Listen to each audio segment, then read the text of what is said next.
Hey guys, MasaeAnela here, and welcome back to another episode of The Legend of Zelda Majora's Mask 3D. In the last episode, we went into the graveyard and explored it quite a bit more. And we got ourselves a couple of heart pieces by visiting the last couple of graves. Yeah, we kinda grave robbed everything. And in this episode, we're going to be taking care of a really long-standing side quest. It's finally time to wrap up the Anju and Kafei storyline. We have done a chunk of it already. Like, we went through it and we went down one path because you can't do all of it. Like, all of the things that you can do in one cycle. So I went ahead and did that earlier in the series, and if you're interested in seeing that in full detail, then it's covered in episodes 27 through 30. It's kind of in between some of the Romani Ranch stuff, so you might have to jump around if you really want to see everything. But just so you know, that's what we're working with, and that's what we're doing in this episode. Oh, we got the Chateau Romani from Madame Aroma, so we went for the bottle route last time, and this time we're going to be doing something different. And I'm starting off with a silver rupee just so we can get a heads up on the day. Since we've already seen a chunk of this quest in detail, I'm not going to be spending a whole lot of time on what we've already covered. Instead, for your convenience, I'll quickly go through the steps you have to take, then pick up where we left off and show what we haven't gone through yet. First off, to kick off the cycle, you want to go to the mayor's residence between 10 AM and 12 PM. Talk to Madame Aroma there and she'll give you Kafei's mask and ask you to find her son. You can go into the next room to read Kafei's diary if you want a bit of extra context. Then, shortly after 2 PM, you want to go to the Stockpot Inn over at East Clocktown. The postman will be there delivering a letter to Anju. After they're done, you want to talk to Anju with Kafei's mask on. She'll ask that you meet her over in the kitchen at 11:30 PM. To make this easier, you can talk to Anju specifically as a Goron between 1:50 PM and 3:50 PM. This will get you the room key, which will allow you to enter the Stockpot Inn through the front door after dark. This is totally optional, but if you want to see the result of you stealing a room, the Goron shows up at 4:10 PM. It's a pretty great conversation. Then, starting at midnight and going all the way until 6 AM, Anju will be waiting for you in the kitchen. Talk to her, and she'll give you a letter to put into the postbox. You want to put that letter into the postbox as soon as possible. Going into the next day, shortly after 3 PM, you want to go to the laundry pool. The mailman will be there to deliver the letter to Kafei, who will run out to meet him. While he's distracted, you want to break into his house and wait for him there. Yeah, it's sketchy, but whatever. After listening to his explanation, Kafei will give you the Pendant of Memories to give to Anju. Go back to the Stockpot Inn and deliver it to her. That'll convince her to stay in Clocktown instead of fleeing to Romani Ranch. This is optional, but if you stole the room key from the Goron earlier on in the cycle, you can go to your room at 9:30 PM and listen in on the conversation in the employees only room. And that's pretty much where we left off. We're here on the night of the second day, and there is another optional scene that we can go see. I've been waiting on showing this. We could have technically seen this a lot sooner, but I kind of wanted to have the context for it. We have to wait here in West Clocktown until about 12:30-ish, so this is going to take a couple of minutes. Here he is! It's the prancing man himself! Just a note, you need to have not saved the old lady on the first day, or killed Sakon for that matter, because he needs to come here to take his loot to the curiosity shop, we can actually see what he does with all of these bombs. So here we go, we're just following along behind him, waiting for him. He's suddenly moving very slow. Come on, man, can't you move just a little bit faster, maybe? There we go. 100.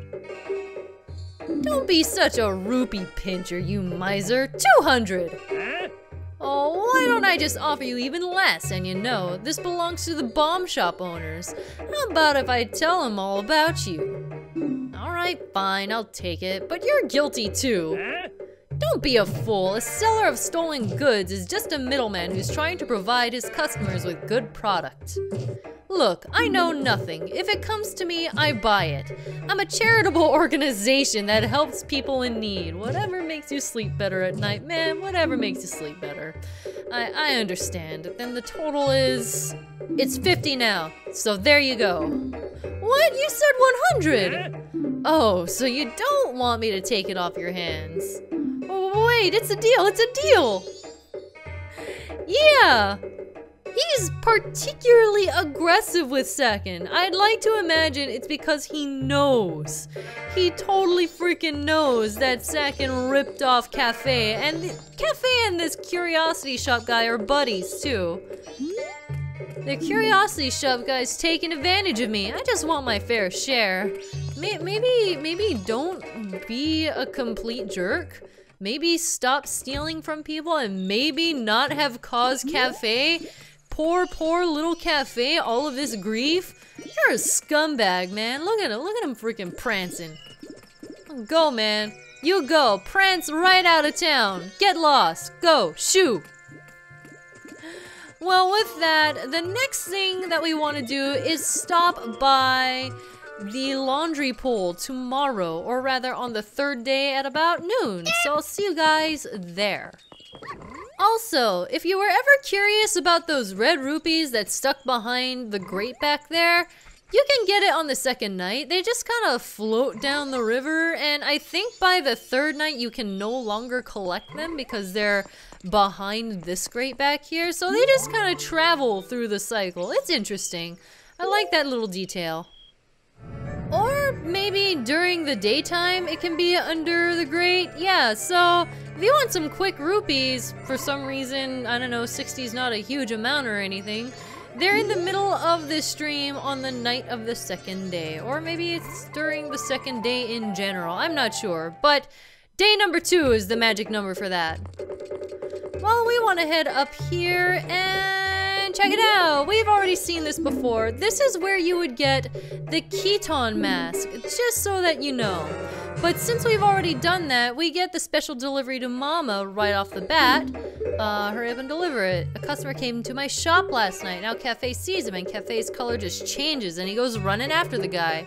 The guy's a regular, a greedy thief named Sakon. I think he's from Ikana Village, or Ikana Village. I keep saying Ikana. Okay, well now we have the information on him and he doesn't actually give us the Keton mask anymore. I guess now he doesn't have it anymore now that we have it. I don't know. It's this weird time sensitive, what have you. Okay, well, we have our next destination. It's time to head out to Ikana Canyon, specifically to Sakon's hideout. Whoa! That mailman can freaking fly! I just saw him like whiz by in the corner of my eye. Holy crap!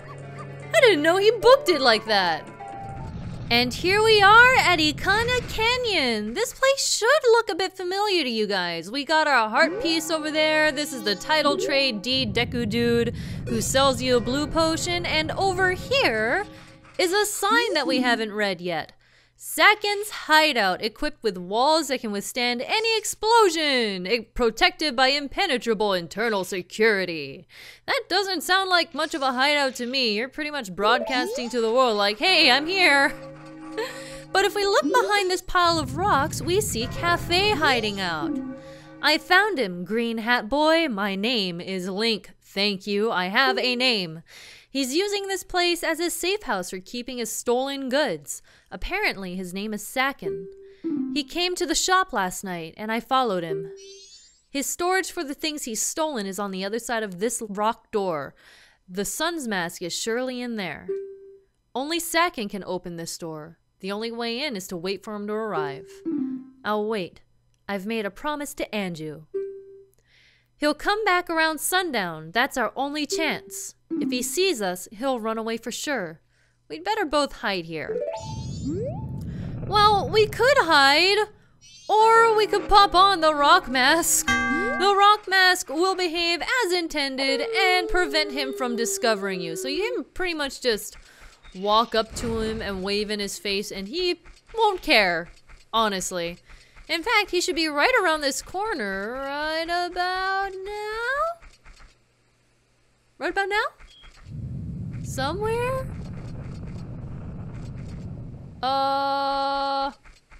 What the frick? Did he teleport by me? Where is he? Excuse me, how did you get there? I clearly was walking right along this pathway, sir. How dare you? Anyway, you do not want to get caught by him because if he sees you, you will have to do this entire side quest over again. So definitely do not make him run away.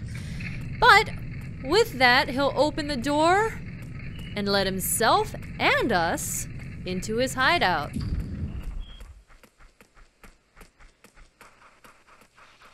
And there he goes. There goes Kafei into the lion's den. One little detail that I really appreciate is that there's actually a hinge on this door. It's not just a rock slab magically moving aside. I really appreciate that level of detail. But with that, it's time to head into Sakon's hideout. We have a bunch of stolen stuff here. Clearly, he is quite the kleptomaniac. But now, let's head through this door. Ah! Look, there's a mask there. It's the sun's mask. Don't do it. Yep.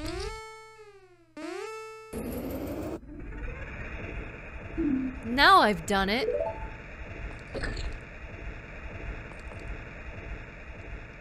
Step on that switch.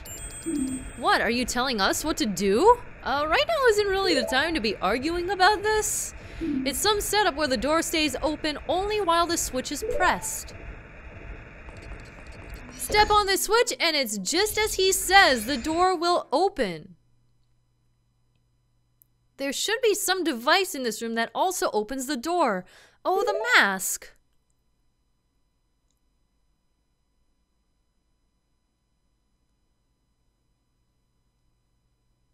He's trying to pull it out of our reach and make his escape. We've got to hurry. Okay, I have a thing to say about this. Clearly, that was a switch on the floor, right? Right? Why did he step on that switch? Go check that room. There should be some sort of mechanism. Please, there's no time. I don't like him, but do we have any choice? Should we help him? He's just like Tail, rushing ahead in the face of danger, never thinking of the consequences. That's it. We have to help. Let's go. This is so obviously a switch. Why did he step on it? Seriously, man, like, I know you're anxious, but use a little bit of common sense. Anyway, in this room we have red switches and we have yellow switches. The yellow switches will slow it down, the red switches will speed it up. So obviously, don't step on the red switches. And step on the yellow ones whenever you can. In here, we have a red switch and a yellow switch. We can step on this for just a second to permanently push that switch down. So now it's pretty much moving at a snail crawl, essentially. Come on. There we go. Nice and quick. Almost, even though I've had quicker against Wolfos. Push this down. Go through. And that opens the last door. You got the sun's mask back.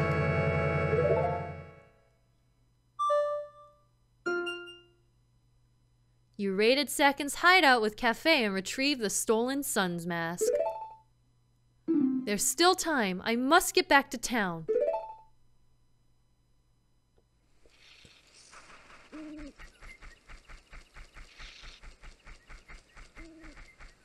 There he goes. I like how he starts out running and then he kind of shifts into a little quick waddle. Once he hits the grass, for some reason he does this little shifty quick waddle that's kind of funny. Well, no matter how quickly you complete Sakon's hideout, it will always be the last few hours before the end of the world. So, we're gonna get a head start and go to Clocktown before Kafei can. Here we are in Clocktown, and the first stop that I want to make is actually in West Clocktown. I almost went to East Clocktown. We have one other branch that we can take in this side quest. The last time that we did this, we took the letter to Madame Aroma herself and got a Chateau Romani and an empty bottle out of it. But if we come here instead, we can meet with the postman. Oh, I want to flee, but it's not written on the schedule. To me, the delivery schedule, it's the highest priority. Well, I might just have something that's a little bit higher priority than that. This is a priority mail seal. This is the highest of priorities. I shall deliver it. It's for, oh, the postmistress. Let's see, her schedule says she's off work today. That means she's probably relaxing with a warm jug of milk at the milk bar right now. The postmistress dearly loves her precious Clocktown. That's why she refuses to flee. Brings a tear to your eye, doesn't it? Quickly now, to the milk bar. He is so dedicated to this town and his job. I can definitely respect that, even though I think he probably should have gathered it's probably okay to, you know, avoid certain doom. But we've given him a newfound vigor, and here he is kind of waddling off to the milk bar. We're gonna follow behind him and make sure that he gets there safely, but I just want to say that I love how this is one of the last few things that you'll probably end up doing, because the postman is such a mainstay in this entire adventure. Like, you keep seeing him in the corner of your eye, you see him, there's that other quest that involves him where you do the timer, and he just keeps popping back up. And being such a large part of the Anju and Kafei side quests kind of feels like we're going full circle in a way. We need our Romani's mask to go into the building.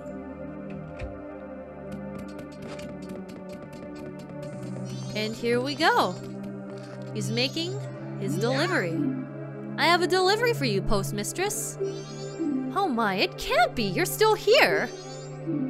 Tomorrow's delivery is still scheduled. What are you saying? Did you see the sky? It's terrible. But, oh my, well, what shall we do? It's from Kafei. It's priority mail. I'm so happy to think something good would come in the end. Thank you. You flee now. That's in order. Understood. That's some loyalty to his job. Like, he will not leave the town until his boss essentially says, why are you even still here? Well, if we meet him outside, he has a little something to say to us. I have decided to flee. It is an order from the postmistress. I am now free. I can set my own schedule. I don't need this anymore, so here, I'll let you have it. For easing his troubles and freeing him from his strict schedule, we get the postman's hat. This dignified hat allows you to check the mail.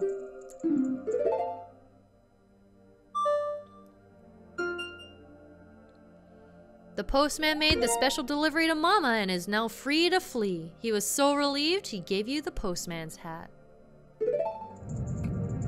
And there he goes! The most free, liberating run ever. Look at those arms. I love that quest. I don't know, there's just something about that. I think it's another one of those times where you just see the different reactions that people have in the face of certain doom. It's one of those things where it's just like, we've seen people grieving, we've seen people be absolutely terrified, we've seen Anju waiting for her lover, still sticking around and making sure that she'll be here waiting for him. And then we have the postman, who is just so dedicated to his life and his job that even though he's stressing and even though he's scared out of his mind, he will still stay here until the end. I feel like that's one note that's kind of along the lines of Mr. Bartend, the bartender at the milk bar. It's an interesting take, and again, this is one of the things that I love about Majora's Mask so much, is just how human everyone feels. And how different every single character reacts to this situation. It's kind of haunting. Anyway, with that, all we have left to do is wait for Kafei.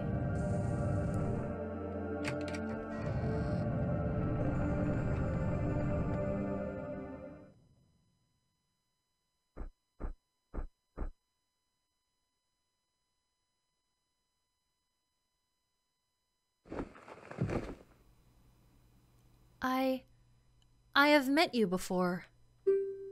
What a familiar scent. Long, long ago. Yes, we were still young.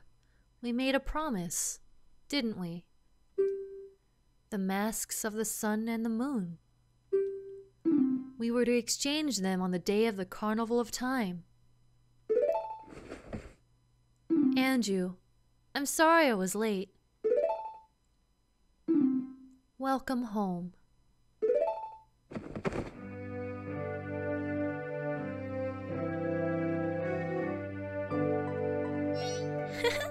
They're lovers, but they look just like a mother and child.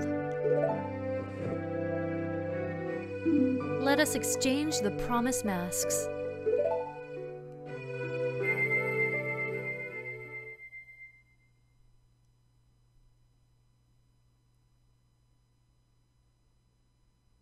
We have exchanged our oaths and have become a couple. You are our witnesses. Please accept this mask. You got the couple's mask. It's filled with their love.